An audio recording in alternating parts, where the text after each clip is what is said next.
Okay, let's step to the next slide. And because the topic of this office hour is the VLMs, so maybe the first question is why SGLang? Why you would using SGLang for vision language models like VLMs? So first of all, as we all know, VLM, which is a vision language model, the backbone is still the large language model. How the large language model could understand the image.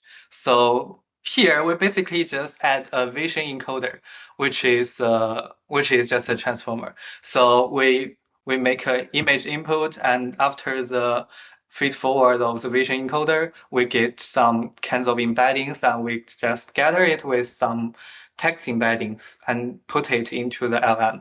And so all this embedding just contains all the information, not all, but all, just the needed information in the image, so the LM could understand the image. So, SGLang is very fast in LLM, as we all know, and its industry-leading throughput optimizations for LLM could translate directly into a superior VLM performance. Because in the decoding stage, VLM just looping through the decoding. And also the second one I need to talk is about the day zero model support. As we all know, there are lots of famous open source image or VLM in this year. And one thing I need to highlight is the Queen's Reveal. And this one not only very good at image understanding, but also very good at text understanding. So we know that, or if you don't know, it's okay. But I want to tell you is that this model, the Queen's Reveal, just stick at the top of the open router ranking at a very, very long time. So I could remember back to the time we were supporting the Queen's Reveal. It's not very easy, but it works. And the next slide is the multimodal specific optimizations, which is a third point I need to talk about why you should use SGLang to serve VLMs. So here are some kinds of optimizations we made through this year. So first one is flexible input format. So this one may be useful in some kinds of offline inference stage. You could, if you want to do a very large scale like image capturing, you could just pre-compute the pixel values, the pre-computed embeddings, and store it, and then put everything into the SGLang, and you could get a very high throughput performance, which could just make you spend less money on renting the GPUs. And the second one is the VIT CUDA graphs. And we have the implementation of piecewise, or piecewise is kind of, just splitting the CUDA graphs into pieces. And it's an optional optimization, and you can open it, and it may just bring you some kinds of performance gain.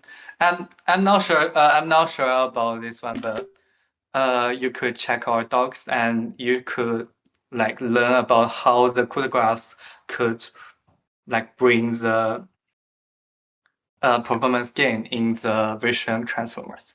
And the third one is EPD, which is felt as encoder prefill decoding separation. So this one, in some certain scenarios, the encoder is just very small transformer, and we could make it put it in a separate, cheaper GPU, I don't know, maybe some older one. So this one could optimize it. This one could work with the PD discretion, which is a very famous topic this year, and it can optimize in data handling for very large scale multimodal deployment. And the fourth one is the RL integration. This one, and thanks to our Slime team, we have a deep integration with Slime and Mouse for VLM training and reinforcement learning workflows. And if you are interested in it, you should try it. And the last one is I would say that SGLang is user-friendly. So we put a lot of effort to make it to be very user-friendly. We just publish a SGLang cookbook, and you can check. I will show you how to use it later, just very later. And you can also like explore it by yourselves. So let's step into a demo, and I will show you how to use this SGLang cookbook. So the link is not correct. Never mind. Maybe let's check about. Oh, there's no question. Let's go. So let me open the cookbook first. So here is a cookbook table, and just click the current reveal, and I will show you how to use it. The first part is the model introduction, which is a kind of, if you know the model, you don't need to see this. And the installation, you can just follow the official guide. And when it comes to model deployment, things become very interesting. We put some efforts on making these kinds of selectors, so you can just select based on your need. Like for example, I have B200 and I want to deploy 30B model. I want to use FP8 as it's small and faster, and I want to using the syncing capabilities. And yeah, I also want the tool. Tool is the base of the agentic. So I have this command. I can just copy and paste it to our remote GPU machine. So just click enter. So it can, maybe we need to select to that device. Yeah, let's go. So it would automatically download the model and, begin to serve it. As the downloading is somewhat slow, let's go back to the cookbook. I will show you how this cookbook would like give you more understanding of SGLang and also make SGLang more user-friendly. So here we have some configuration tips. So the first one is multimodal attention mechanism. Actually, you don't need to know about it. You need to know very deeply about it. You just looking through and try to find what you are interested in. Like, for example, I'm very interested in the TTFT optimization. You can just check the answer like more earlier. It's good. So I found this flag. You could set this environment variable to have some performance gain, and also you could just check the memory management. You can see some kinds of explanation about some optimization method. And here I'll also provide you an explanation of how EP works. Actually, I was this one is very tricky. I was blocked by this bug for a while. So let's go back to it needs some time to do the deep dream warm-up. I still waiting for a while. So let's go through the cookbook. Here we present some kinds of usage example. So the basic usage example is just like OpenAI API guide, how you could send requests to the server. And what I need to amplify here is the advanced usage. That, how you could make multimodal inputs to the model to basically just construct a message and use the OpenAI client to send to model. And also some kinds of multi-image video. Yeah, we also support video input. And let's come to the reasoning parsers, which basically separates the output into the reasoning part and the real content part. Also, the tool calling just tell you how to define tool and just send what you want to the server. And let's come to the benchmark. Yeah, I will show benchmark to you because we will use it later. This is a benchmark command, which thanks to our community contributors, we made a very convenient benchmark command, benchmark tool, which you can just specify the simulated image content, simulated image resolution, and input length, output length, number of image, blah, blah, blah, and just to simulate your, online serving, traffic. So let's copy this and hope it could work. Whoa, it's so slow. Never mind, let's back to the presentation and I will come to the actual deployment later.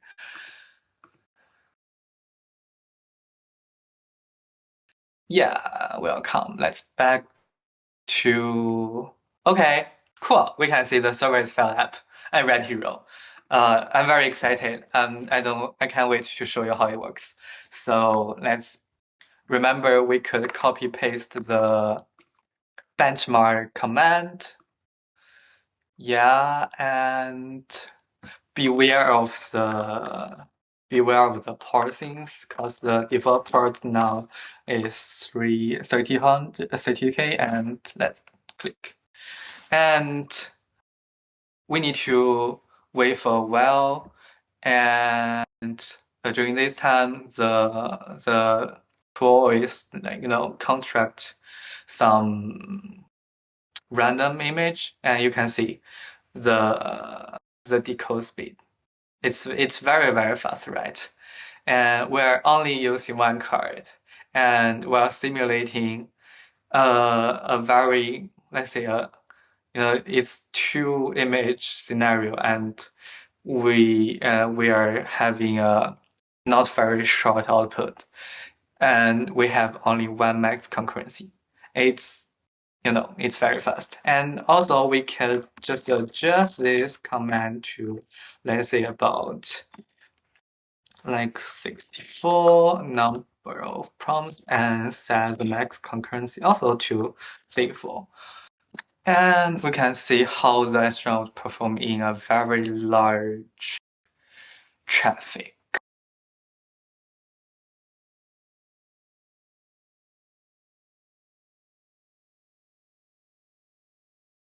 And it takes a while for the tool to just generate random image.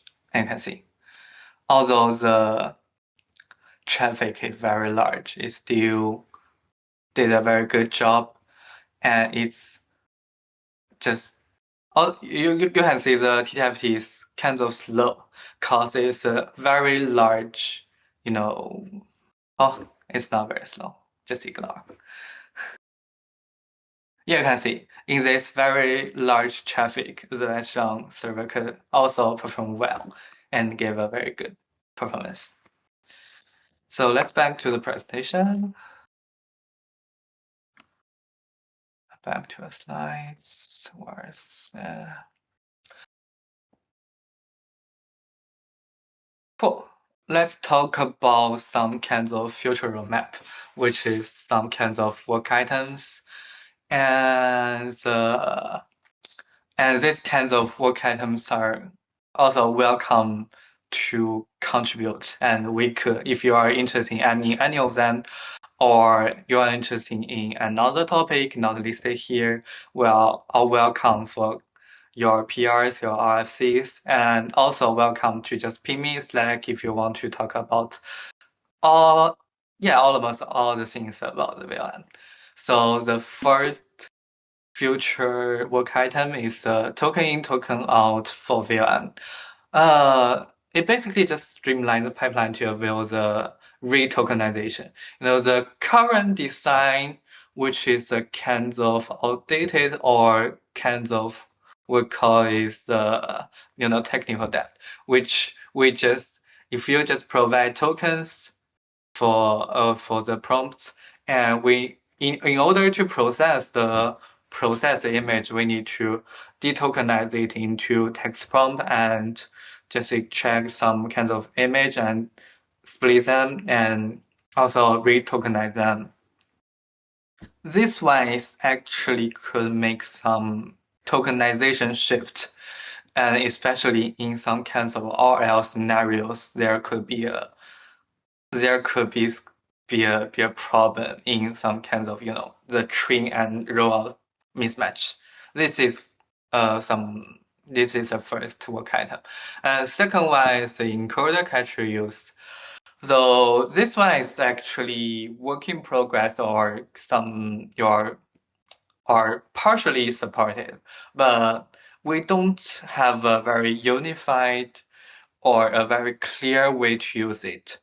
And this one is kinds of important in some online serving scenarios. So welcome to contribute.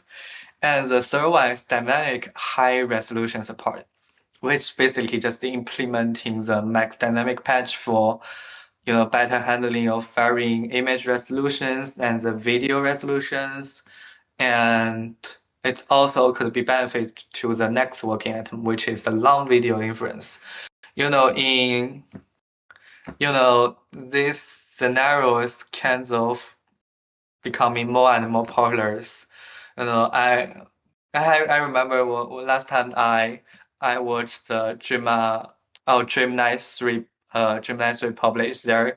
They just talk about you can let Gemini to watch some kinds of recordings, like how you play some kinds of basketball or something, and it would provide some kind of suggestion. I was inspired or totally shocked by that. So I think the long video inference definitely should be the very popular or important in the future. And it's a very complicated thing. So first, the long video means that we need a long time to process it, and after we process into some kinds of pixel values, the video should be processed into several image tokens. And in a very long video, it could be very lots of image tokens, which could exceed the context sense of the model itself. So yeah, there should be some difficult way or some kinds of lots of optimization in these scenarios. And also the last one is what in my mind is a unified input architecture, which is a unified input format. Or the current code structures, we have the image data, the video data, the audio data. Maybe there could be more kinds of modalities in the future. I don't know what's of them, but I think it is need to do some unifying for the input way, so we could handle them very clear and in a very clear code path. And more, you know.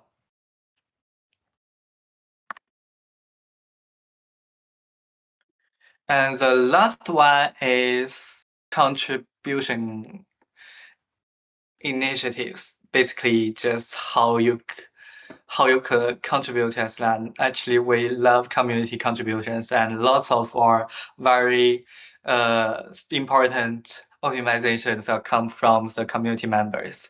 So first of all, join our Slack. Slack is our official way and the most convenient way to communicate, and we will consistently check the sorry. We will continue to check the stack. And also we have the inference provider ecosystems. So to speed up the merging process, every peer shall include. So it's a guideline here. So in my mind, every peer I would give approve and looks good to me should include the documents in in this path and also the comprehensive PR descriptions, just explain what is this PR and why you want to do this PR. And also, if your PR is related to some performance improvement or performance optimization, just include the data showing the impact. And here I provide an example to just this example. I'll click it. It's a very good example for you to how a good PR should look like. So the motivation is very clear, just to improve the performance of the model, and the modification is very clear. And you could see there's also profiling, very straightforward profiling chain, and also the accuracy test, which makes sure the PR is correct, and also the benchmarking and profiling, which is very important as it just basically the benchmarking thing shows how your PR could work well and could bring some positive things. So, and also the developer communities keep growing. We are establishing deep technical partnerships with NVIDIA to optimize SGLang performance across their complete hardware stack, including Hoppers and Blackwells and maybe next generation architectures. And there are 4.7K developers in dedicated Slack workspace, and we have this bi-weekly office hour meetings. And yeah, we have comprehensive contributor onboarding programs. So if you think yourself not very familiar with this kind of techniques and but you're still very interested in it and you want to just contribute yourself to this program, just contact us and we'll provide you some kinds of support. And last but not least, the SGLang is now supported in lots of our partners, and is now supporting Redata as support for some kinds of new things are work in progress. And where highlight here is XAI, which is a very initial adapters of our framework. The Grok, which is a language model trained by XAI, are serving in SGLang. And when you open XAI, when you are using the Grok, actually you are experiencing the SGLang speed.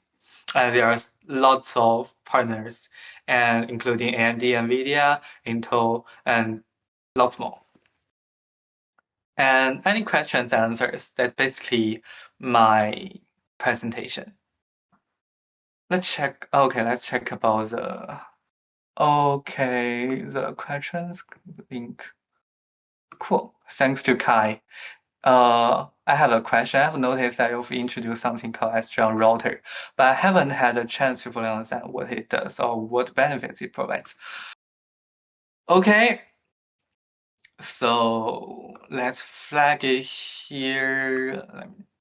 So the SGLang Router, or it have been renamed to SGLang Model Gateway, is actually a Rust programmed a Rust program router that you can just use it to, serve lots of models or serve one model for duplications, which could bring you some kinds of extensionability or some kinds of flexibility. Let's say if you have requirements that you need to serve a very small model like 7B FP8 model, which you can fit it into one GPU, and you are facing a very large traffic. So the best strategy for you may be you could use the SGLang router to launch 8. Let's say you have a 8 GPU machine, and you could just use the SGLang router or the SGLang motorway to deploy 8 duplications or 8 duplicates in one command, and it also would provide you some kinds of advanced features like cache-aware routing, which just routes the request to the server or the duplicate with the highest cache hit rate, which could just decrease your TTFT or some just performance gain. Yeah, keeping cache aware things is a very very good feature, and we also have some multi-tile KV cache features, and you can check it in our blogs. Just search for LMCs and multi-tile cache. And are there any optimizations SGLang team is targeting for better TTFT? Okay, this one is very interesting. Yeah, the EPT is definitely the one, and this one maybe gain some performance gain in large scale deployment, and also there is some small ways or very handy ways to increase the TTFT. I will show you in in our cookbook. Just I talked before the configuration tips. This one is for the TTFT optimization. I will explain more about what is the use CUDA IPC transfer. This one is kind of confusing. You may ask what is CUDA IPC and how it could benefit for the VLM TTFT. And so basically, I will show you how SGLang's architecture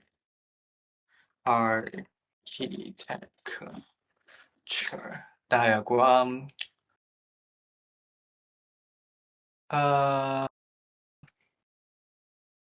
Yeah, here it is. We can see this workflow. So we have two parts, like the tokenizer manager and the scheduler. And the tokenizer manager basically do all the things about tokenize and processors. And when it's just text only LM, the tokenizer is very very light, and you can just pass the text, the token IDs to the scheduler using the IPC inter-program communication, and it's very light. But when it comes to VLM, there is a processors, and processors will process the image into kinds of very large or heavy pixel values. So the IPC for this pixel value is kind of difficult and tricky. So the way we implement the optimization is just use the CUDA IPC to which actually share memory approach to just pass the pixel values from the tokenizer manager to the scheduler program. So that's why this flag meaning and how it could improve the TTFT, but keep in mind it may introduce some kinds of the memory overhead, but we are working on just removing that memory overhead. Just stay tuned. Cool. You're welcome. Oh, and also there's one more flag called the encoder DP. So this one is in large traffic scenario. It just basically makes the encoder into some more duplicates and just makes the encoder DP, and it could handle more inputs. The second question is VLM support available in mini SGLang for static purpose? To be honest, I haven't checked the mini SGLang. Maybe I need to check with my coworkers to. Okay, thank you, Kai. Are the features ordered by preference in the future roadmap? also is the future shared somewhere. Actually, the future roadmap is actually what in my mind in this afternoon. So there could be lots of potential future roadmap. Just if you have some kinds of ideas, if you have some kinds of interesting things to work on SGLang, and we are very welcome, and just make the RFCs and just ping me in Slack, or let's go back to the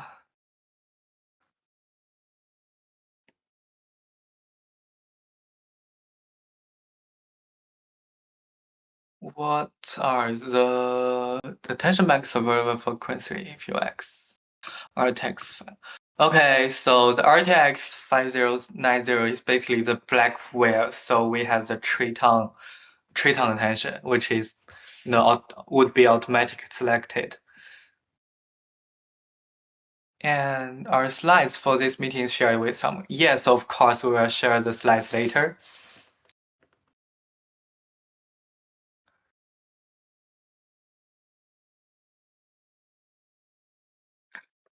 I hear that XM meeting is a closed source version of SGLang.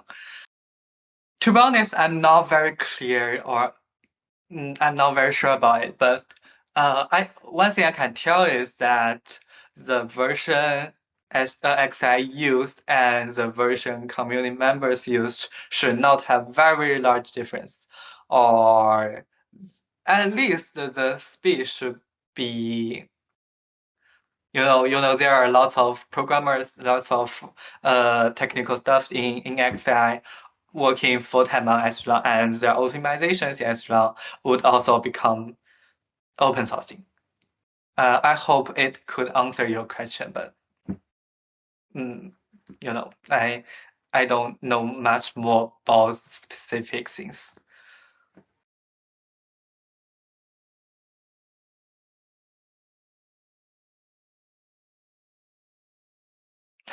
Thanks.